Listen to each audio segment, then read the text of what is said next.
Okay, so this is round 2 of the Mythic Society weekly event, Wednesday Night Vintage. We're playing against not actually Paradoxical Outcome, actually Hogak.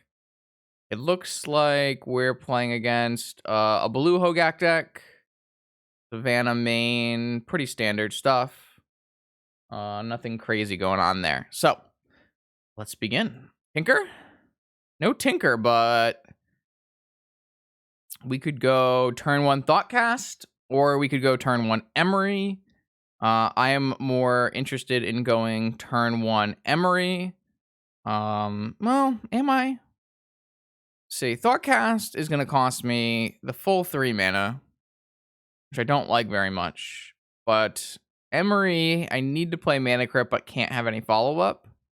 However, we can maybe do some crazy things with Emery Paradox Engine Mana Crypt if we can get rid of the Summoning Sickness part of Emery. Also, opponent really doesn't have very many ways to kill Emery. As in, they don't have any ways to kill Emery, so getting her to untap seems pretty strong. I think we're gonna keep this. And what I might do is I might go Snow-Covered Island Mana Crypt Emery. This way, I can play around Wasteland. Not that I think they're gonna Wasteland on turn 1. I think they're far more likely to Bazaar us on turn 1, but let's see what hit the Emery. The Emery hit Blightsteel, Mox Ruby, Time Walk, Thoughtcast. So we do get to get a Ruby back next turn, which is great. It means we can cast our Paradox Engine if we want to. If we draw something like an Opal, we could cast Paradox Engine, cast Opal, untap our mana sources kind of thing. So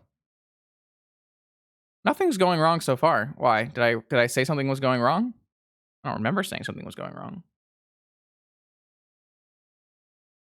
I don't remember saying anything was going wrong. Everything's going right so far. We cast 2 turn 1 Tinker, or we cast basically turn 1 Tinker in both games of round 1, so. Alright, so our Hogak opponent has a Bazaar. Let's see what goes in their graveyard. That's fair, that's fair. I don't think anything has gone super wrong today. Alright, so opponent binned Bloodghast Hogak, not the worst outcome for us. Casting a Once Upon a Time post Bazaar.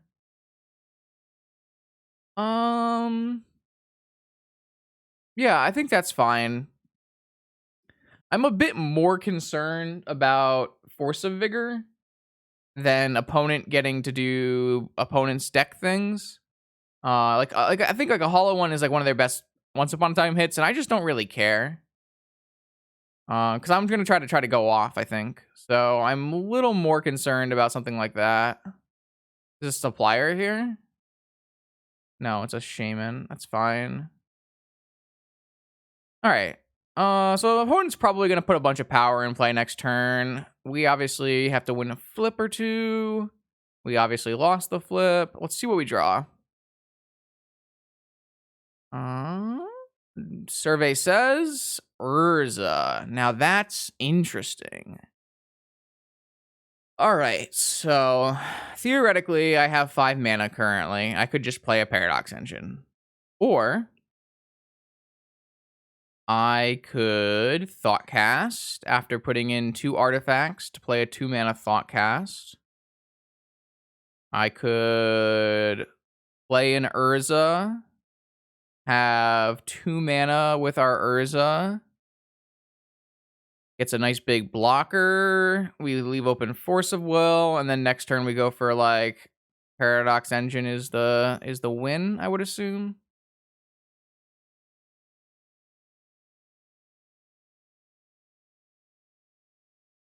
I don't think we want to cast Thoughtcast, because opponent could still have Force of Vigor. And I think it's probably important that we leave open the ability to Force of Will a Vigor here. Currently, our Urza dude is a 4/4. Maybe, alright, so if opponent casts Force of Vigor, what do they hit? They hit Mana Crypt or Seat and Construct. Maybe that's enough that we want. Maybe it's good enough to just Thoughtcast then. Trying to figure out like the downside. If we get our Construct killed and we lose our Mana Crypt. That means next turn we only have... Well, we would buy back the Mana Crypt, so they probably would kill our seat. So we lose our seat, we lose our construct. We have 1, 2, 3, 4 mana. See, that seems really bad for me. Whereas if we just jam a Paradox Engine next turn, I feel like we're in a much better spot. All right, I'm gonna not go on the greedy side here, and I'm gonna hold my Force of Will. And that could be wrong. I could see that being wrong. I haven't played the deck enough to know if that's wrong or right, but it feels like if I can play around Force of Vigor this turn, and if they don't like Vigor me this turn, it seems unlikely that I'll get Vigored in this game, because they'll probably be down to like 2 cards remaining. And then we can always use our Thoughtcast to trigger our Paradox Engine. Okay, so they actually have a Wasteland. That's pretty good here, as it kills an artifact that we can't buy back. Shrinks our construct. Interesting that they didn't activate this. You might have been able to find more Bloodghast this way if you had activated first before playing Wasteland. I don't think there's any reason to play Wasteland first. So currently, I still have enough mana to play Paradox Engine using Construct, but I don't have any mana to untap anything. So we have to look to hopefully draw something. If we draw like a different blue card, we can always Thoughtcast. If we draw another Moxen, obviously that's pretty fair. Emry can target Seat of the Synod, but Emry cannot... Look, they hit a Bloodghast. Emry cannot bring back Seat because Emry lets you cast a card. Yeah, it's not a good interaction, which I obviously am not happy that that interaction is how it is, but... So the question becomes, am I going to force this Hogak? And I think the answer is no. I go to take 4 and I go to 13, but I get to keep my Thoughtcast. Yeah, I don't really want to force this. I'm hoping to win the game on this next turn. Let's see if that comes to fruition, though. Obviously, this attack... We could technically block, but I think it would be really bad. Because we actively have Paradox Engine into Thoughtcast, so I think we should just try to win. I won that flip.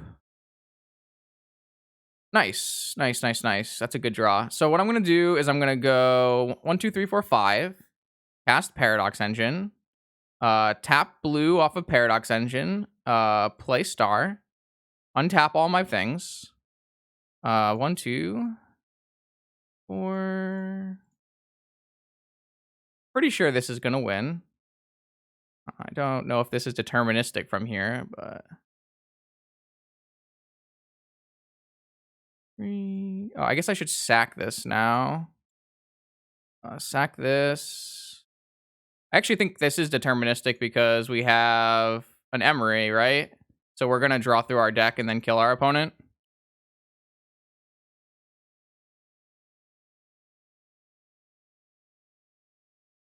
The star actually makes it deterministic, which is kind of cool.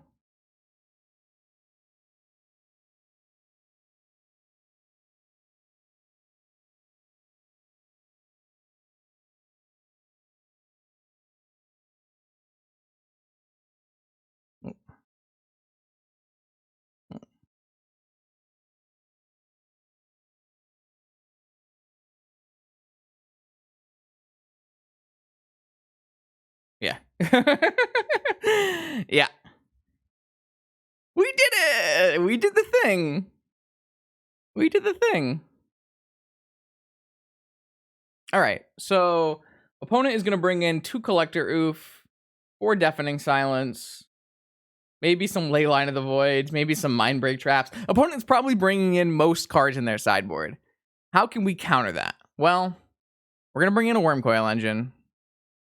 We're going to bring in a Spyglass, a Lantern, a Needle, a Tormod's Crypt, and an Echoing Truth. What are we going to take out? Well, we're going to take out Memory Jar, Time Twister, maybe? Karn, a Monolith, an Opal, a Key. I don't know, man. Those cards. The star looks like a really good addition. A star wasn't in the first list we made, but the star looked really good there. I mean, I think we were probably fine because we had 5 mana and Urza, so you probably can spin, and you're very likely to hit a spell because you only have 10 lands in your deck. But obviously the star draw made it deterministic, which was cool. Let's go with this. Let's just, because we don't really need a Karn anymore. And then we're just trimming on some of the pieces that probably aren't very necessary. Well, we can actually probably cut this for this. That actually seems better. Pretty hard to protect an Narset. Maybe it's not that hard to protect an Narset if we're playing Urza. I don't know. Depends on how hard Urza is to cast, I guess. Yet to be seen. Maybe we could have trimmed a top or something.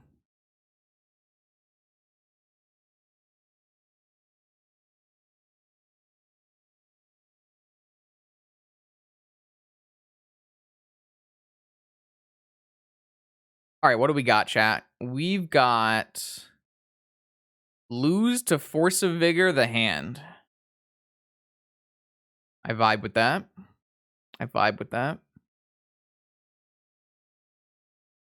Pretty good hand against Deafening Silence. Very bad hand against Collector Oof.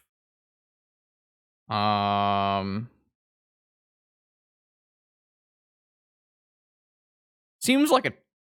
Oh, man. If this had a Force of Will, I would keep it as like one of the best hands we could have had. So this hand is good against a subsection of opponent's draws, but not all of them. Like, I think this hand's quite good against Deafening Silence draws, but very bad against Vigor draws, very bad against Collector Oof draws.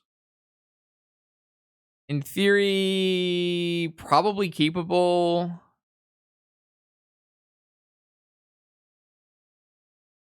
On the draw.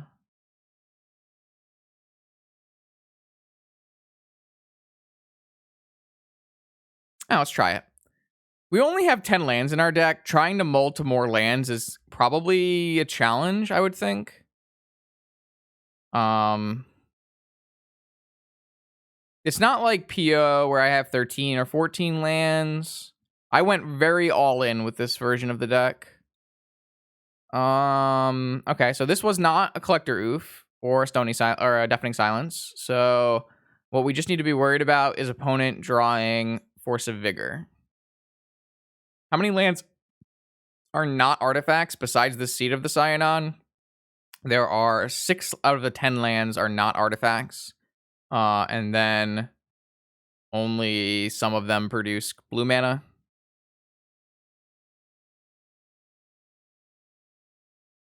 Four seat, 3 island, 2 tomb, and a Tolarian Academy.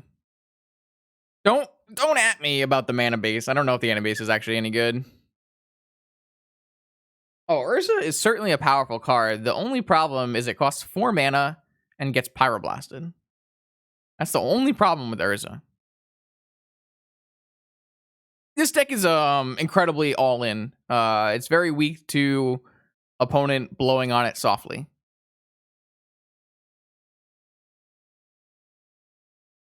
All right. Our deck doesn't like when opponent looks at it the wrong way.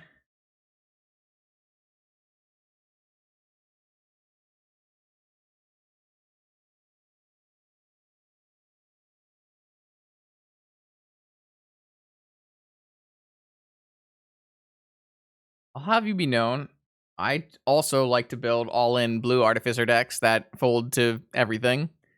It's kind of my thing. All right, opponent pitched land Once Upon a Time. That mean they have another Once Upon a Time, I would assume? No. Okay, what does that mean? It means they have Hollow One Vigor? No.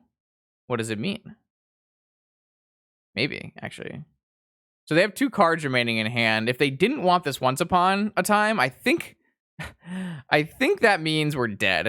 I think that means we're getting Force of Vigor. We kind of want a Force of Will here. Emery is not good.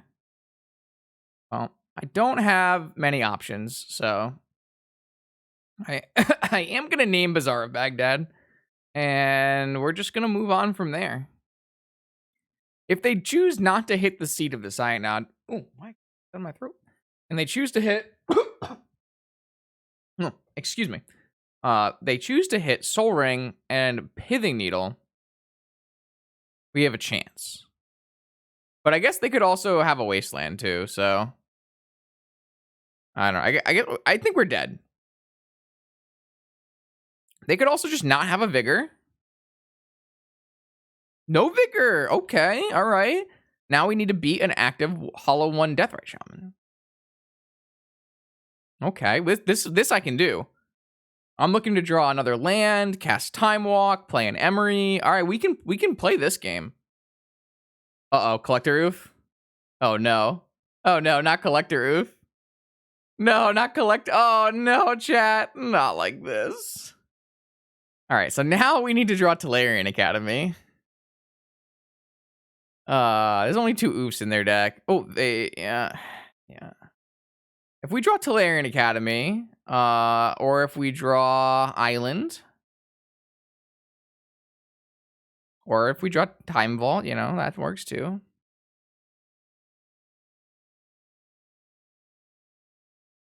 It's okay. Next round, we're going to be on the play. Yeah, if we draw Tolarian, we can cast Time Walk Emery, which I assume would be good enough to get us to Wormcoil and win the game. So this is not game... Oh, God. Yeah, all right. Deafening Silence as well. Sure.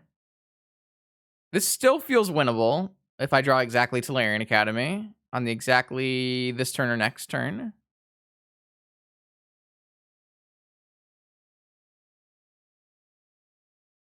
Island is also okay, but not great.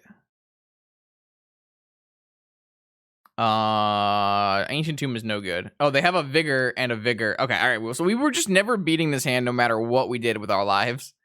Opponent had Bizarre, Hollow 1, Deathrite Shaman off of Jet, Deafening Silence, Collector Roof, double Force of Vigor. Okay, all right. Fair. We drew the Island too. All right, we got. That hand was a little too much for us to beat, but I think it's okay. We get to go to the next game, where I am going to... I think I'm going to take out a top and put an Opal back in. And I'm going to hit Submit. Yes, opponent has a lot of very good answers. Hogak Vine has a lot of good answers to this kind of strategy. Because Hogak Vine dedicates a lot of its sideboard to... combo hate, and we are somewhat of a combo deck. Though, if we can deploy our blue creatures, they're usually going to stick around, which is nice. Merja, thanks for the 7 months. 3A player can concede the game at any time. Yeah, we did. We read the rules and we did the conceding of the game at exactly that moment. All right. This hand has interesting Magic the Gathering cards in it. I'm pretty down.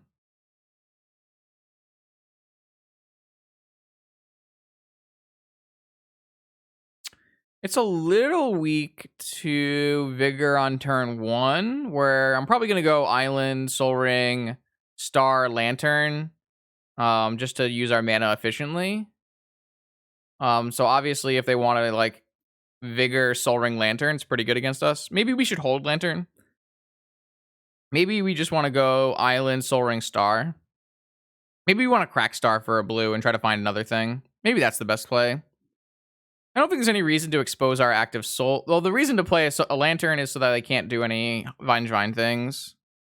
So obviously, if we don't play this, we can't stop them on turn 1, but we can maybe hit something from their yard of value on turn 2.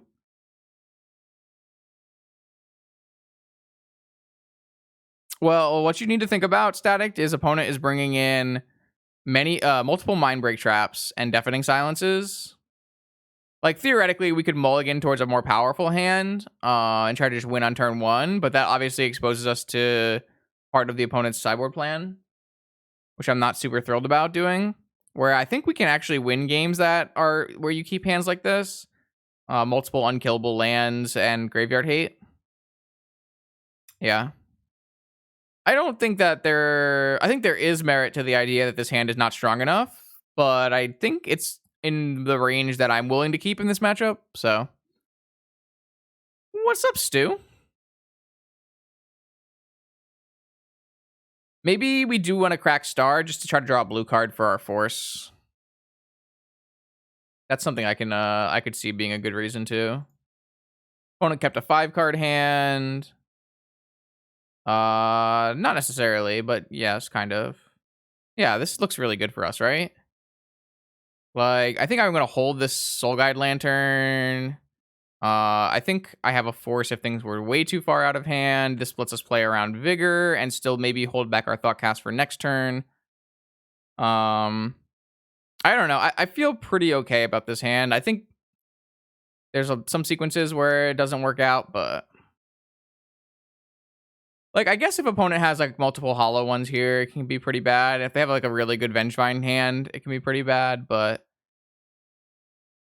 with opponent mulliganing to 5, I don't really think I need to play out Lantern. Maybe I'm still supposed to play out Lantern, but I don't know. Yeah, we can obviously get like triple Vengevine for sure, but I don't think that's a big deal. I mean, it's obviously a big deal. We'll lose the game. But I don't know how much you want to play around corner cases like that. Okay. I'm gonna let the hollow one resolve. I don't think I care too much about that per se. Obviously, it's good, but I think like our deck does a pretty decent job of answering it. Whereas they could go Black Lotus Collector Oof, and I really want to force it. Deafening Silence. Deafening Silence. They have 2 Deafening Silences. This obviously is quite bad for us. And we'll wish we had forced this hollow one.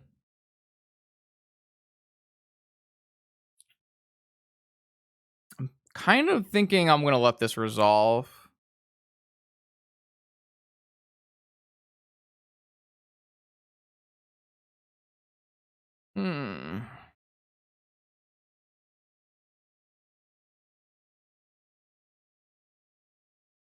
If they pitched a Force of Vigor, I think they have 2 Deafening Silences. We have an Echoing Truth, but we also can just play creatures. I'm gonna let this resolve.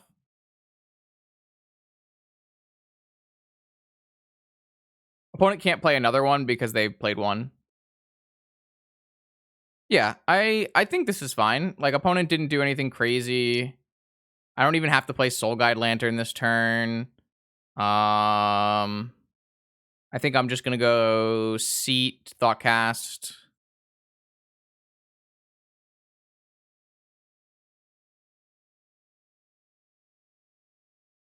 Those are obviously not great draws in the face of Deafening Silence, but we have a couple turns to start deploying our Moxen. I do wish we had drawn a blue card. In fact, all of our blue cards I want to draw, pretty much. But we have multiple turns. It's unlikely our opponent is playing very many creatures here, unless they find another hollow one or some reason. They have Strip Mine, okay. They hit the Seat, though. That's okay. I'm okay with that. Yeah, those are not good. They didn't activate Bazaar. I don't know what their last card would be. But I'm pretty sure this is the turn where I'm playing Grim Monolith. It's going to let me hold open Force of Will. And it's going to give me the most mana to do things with. And then next turn, we are priced into playing Soul Guide Lantern because we need to draw and find an answer. But the minute we have an Urza, we have an answer, right? So I'm not... I mean, I'm worried now because obviously our clock is getting pretty quick. It's possible I was supposed to force Hollow One, but not thrilled. They're still not activating Bazaar. Okay. All right. Well, I'm gonna play this Soul Guide Lantern. And I'm gonna crack it for a card. Try to draw an Urza. Didn't draw an Urza. All right. Well, we have one more draw, I guess. We drew like 6 cards, 7 cards. I guess we have an active top next turn to look as well.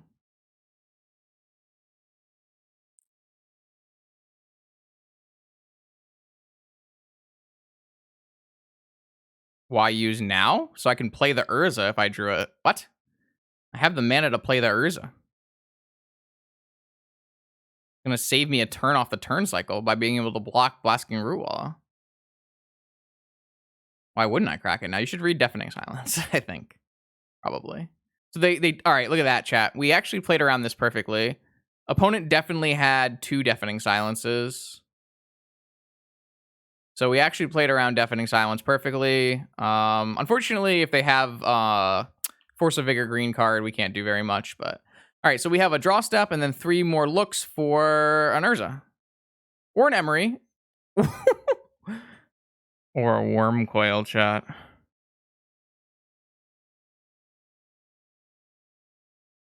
All right, so I'm going to play top. I can't protect my Wormcoil on my turn. So there's really no reason to do anything with this top right now. Even if they have a Vigor, this beats the current board state, so I think we played this game very well.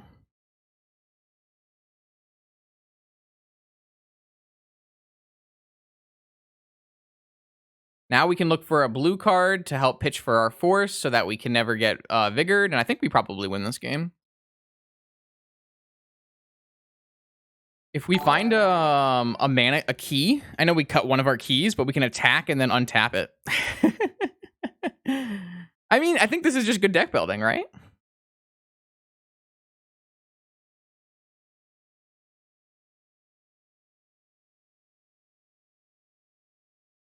I think we played the first turn of this game very, very tight.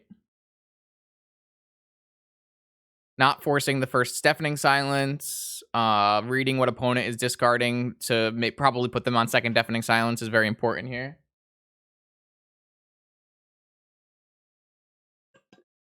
I found a fetch land. What does that mean?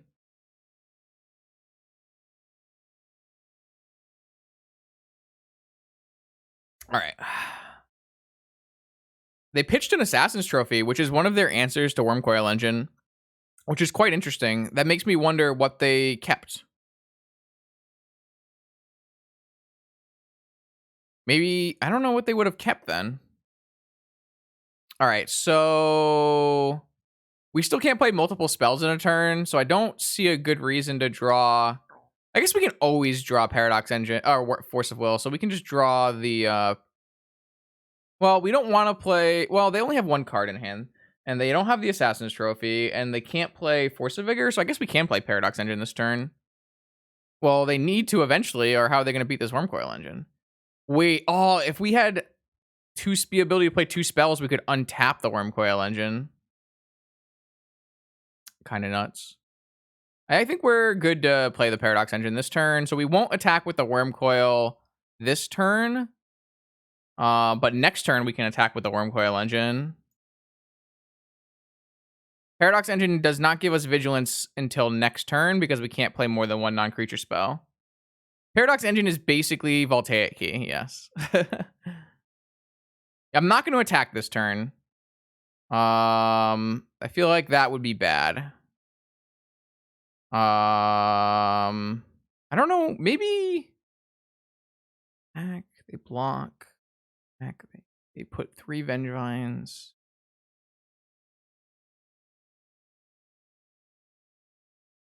Figure out a way they can beat us. We go to 11. All they need is they crack for a Dryad Arbor is 6. They need 2 Vengevines. I think attacking loses us some number of games, so I'm not going to attack.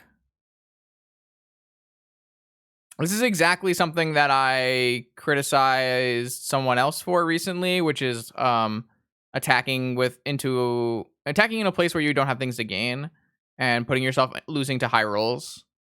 So I should listen to my own advice, I guess. Whereas we have free attacks for the rest of the game. Oh, they did not go for. Is this an Ancestral then? Yeah, okay, it's Ancestral. I was trying to figure out what they would keep over Assassin's Trophy. Ancestral makes a lot of sense. See, this could be like they up to 4 cards now. They could easily go like triple Vengevine, and we would probably need to get the 10 life instead of the 6 life. We were only going to 11 by attacking. They can easily beat 11, chat. Especially if they Ancestral at end of turn. I think it would be very silly for us to attack.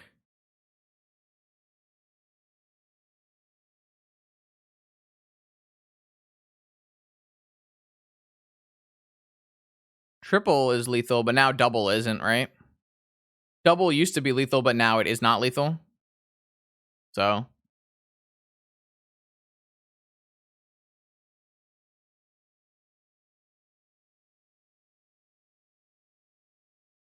Yeah.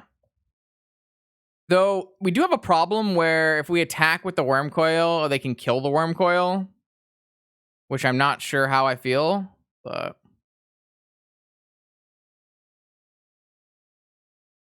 Wasteland, 1 Vengevine. We can Force of Will, by the way. And theoretically, I'm going to Force of Will a Hollow one here. I will also Force of Will any green creature, so they can't play a Hogak.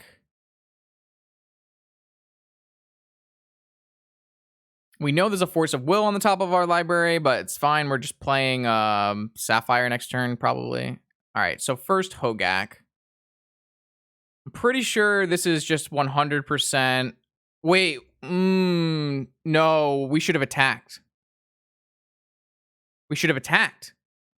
We should have attacked. We had top Force of Will to untap. Oh no, I was wrong. I was wrong. We should have attacked.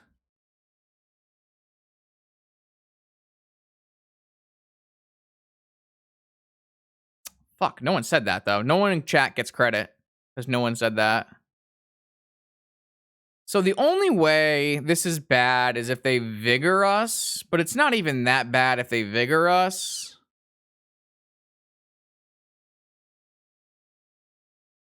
I'm gonna counter here.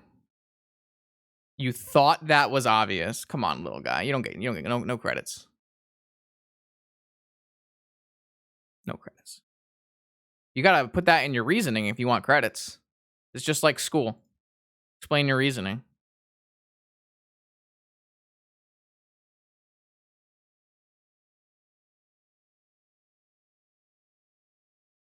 Yeah, we should definitely have attacked. 100%. Because then the worst that could happen... Yeah. All right, they could have Vigor here. And Vigor is bad for us, by the way. And next time you can get credits. And you can be Supreme Chat Viewer. They can still have Vigor here. I'm not super worried about Vigor, though. They would Vigor here, so I wouldn't gain any life, but we would get 2 blockers. So I don't think I care too much about that. It looks like they do have Vigor, though. I don't know why they would step through this if they didn't have Vigor. Oh, I guess they don't have Vigor. All right, we're just going to replay our Sensei's Top, which will untap our Worm Coil Engine. I guess I could have spun this turn looking for an Urza, so I should probably spin. I should have done it in response to that untap. I should have floated some mana. It was bad. There's no reason for me not to play it off of the Soul Ring. I'm just bad. Obviously don't have a lot of reps with this. Yeah. So actually we can draw this Ancestral on their turn and cast it on their turn. That's pretty good.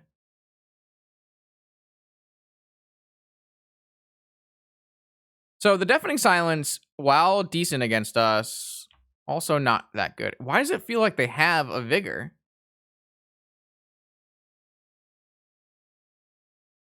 Well, I mean, it doesn't change my play, though.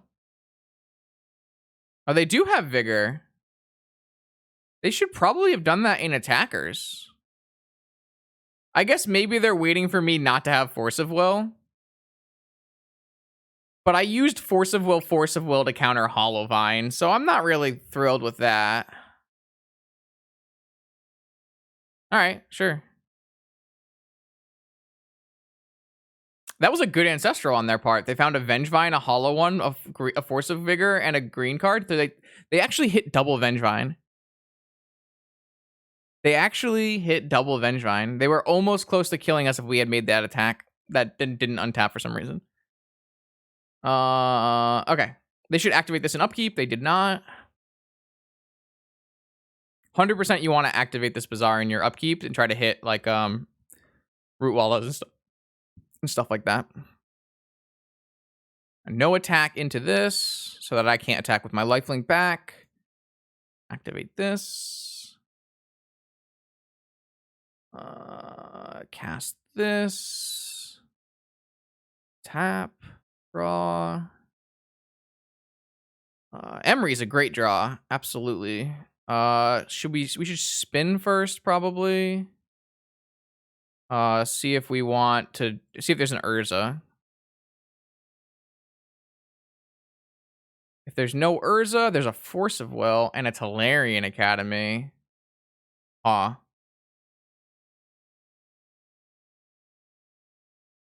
they can't interact with an Emery anyways. Do we want to draw this Tolarian Academy, I guess is the question. We don't actually need to, because we can always play this Urza, this Wormcoil Engine. So I think we just have to mill this away. Like, milling away a top is fine if we get to keep one of the cards if we wanted it, but I guess we could draw the Force of Will. Yeah, what I'm trying to say, chat, is I'm gonna use my top to take one of these cards because I can replay my top. I just don't know what we need to force, but I guess it's fine to force. We can't replay Tolarian Academy for anyone saying that. I want to play the Emery off of the artifact line that can get wastelanded. This milled a top, an opal, a Tolarian Academy, and a Thoughtcast, and I have an active Force of Will. I can't attack with this worm. I don't think there's any reason to attack with the Deathlink Touchworker. And then every turn for the rest of the game, unless they draw a Deathrite Shaman, we get to play a Wormcoil Engine, which should be game. It's also a non-creature. It's also a creature spell, so we can obviously play a Moxen every turn, even if they had like a Wasteland as well. So I think we got this one. This deck is really cool. This deck has a lot of nuance to it, actually, which is nice. It wasn't about do we want. It was little guy. It was more about do we want Force of Will or do we want Tolarian Academy? Did I brew this? Yeah. This is one of my creations. 10 minutes ago, not 10 minutes ago. I actually brewed this the other day for this event, I think, though. Might have brewed this on last Saturday. I don't remember. No, it wouldn't have been last Saturday because we played the other event. Okay, one Basking Root Walla. Are we triggering a Vengevine? We would need a hollow one or a one drop here. They would actually have to be okay. Wow, found a hollow one. I'm just gonna force this. Just to keep the battlefield slow. It's like very impossible for them to find ways to kill Wormcoil now, so just keeping this off the battlefield is kind of free. Oh, this is a deck where you're like, damn, this deck looks fun, and then you play it in a league and you go 2-3 after getting Pyroblasted, and you're just like very sad, basically. No, this event is just it's like an FNM to me. I don't know, like maybe it's meant to be more than that. I don't know. But it's just like a weekly event for very low cost entry and not large prizes, so I can play some fun decks on stream. I've been looking for a good place to do brews because I don't like using brews through leagues typically. Like leagues are fine, but leagues can take like I have some problems with streaming leagues, especially in the vintage queues. So how do you play in the event? So you sign up for them on MTG Melee. The entry fee is a subscription to if the entry technically no entry fee, but to enter the tournament you need to be subscribed to their Twitch channel. Not my Twitch channel. So you can do that too for funsies.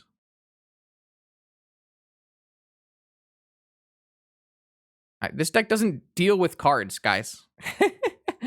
This deck does not deal with cards. I did not build it in a way that cards are dealt with. We just play our cards and hope it all works out, okay?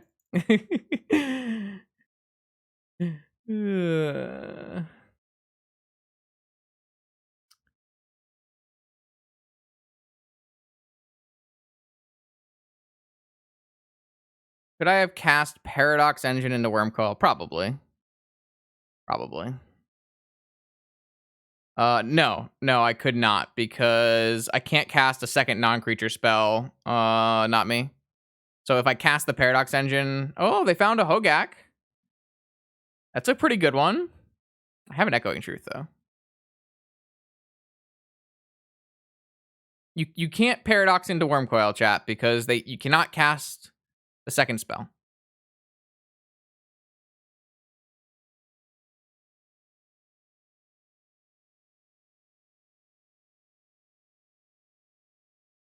But I'm pretty sure we're winning the game by Deafening Silence. Maybe we should have just comboed off. Maybe we should have just comboed off is a reasonable thing to say. So if I go Echoing Truth on their Deafening Silence, cast a Paradox, untap, and then Chromatic Star. So I'm pretty sure we could have comboed off last turn, but whatever. Probably should have done that.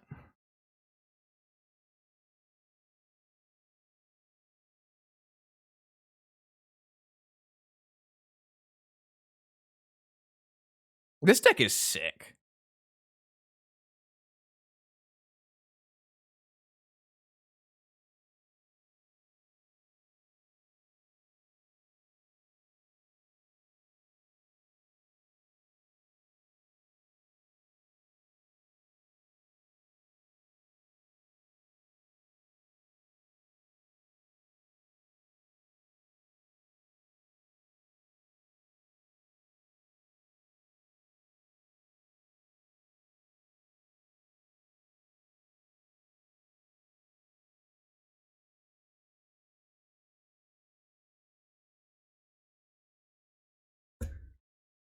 Maybe we need more Chromatic Stars in this deck. Chromatic Stars kind of been the house, huh? Maybe we just need more Chromatic Stars in this deck.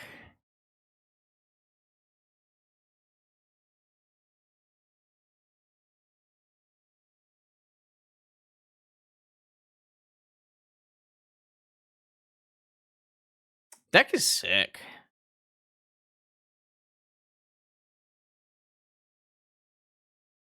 Well, that's kind of what I do. I really like to take decks from other formats and make the vintage equivalents of them. So I actually started by that was actually the first thing I did. It was I took Kai's deck, imported it into vintage, looked at the cards, took away all the green cards, and was like, yeah, this probably needs to be mono blue. Maybe this is a Mishra's Workshop deck. Maybe this is an Ancient Tomb deck. Maybe this is an Urza deck. Aroha is best girl of that show, but not the best girl for the MC. Well, not. Aroha is my best girl of that show. Objectively, Yui is the best girl of that show, and Yukino is the best girl for the MC. Yeah, no. I don't think you. No, yeah. I don't really think it's that debatable, actually. Like, personally, I'm a big Aroha fan, but like, there's no way Yui isn't best girl of that show, and there's no way that Yukino isn't the best girl for, unless I'm saying the names wrong. Black hair girl is the best one for the MC for sure. But anyways. Oh, Teacher is great too. Teacher is great. Poor Teacher. Soon. Soon. Anyways, maybe we want more stars. I guess actually star is probably better than Lion's Eye Diamond, right? I had Lion's Eye Diamond as a way to go infinite with Paradox Engine, but star seems way better. Maybe probably don't need 4 stars. 3 stars is probably good, but star definitely seems way better than LED here. Maybe we need another truth in our sideboard. I don't really think we needed a Paradox Engine in the Karn board. Kind of seems terrible. I think the rest of these cards are pretty important, though. Star in the Karn board? Not unreasonable. I don't like putting too many, like, key pieces in the Karn board. Oh shit, my opponent is here. Sorry, opponent. Oh no, it's 2 main deck collector oofs.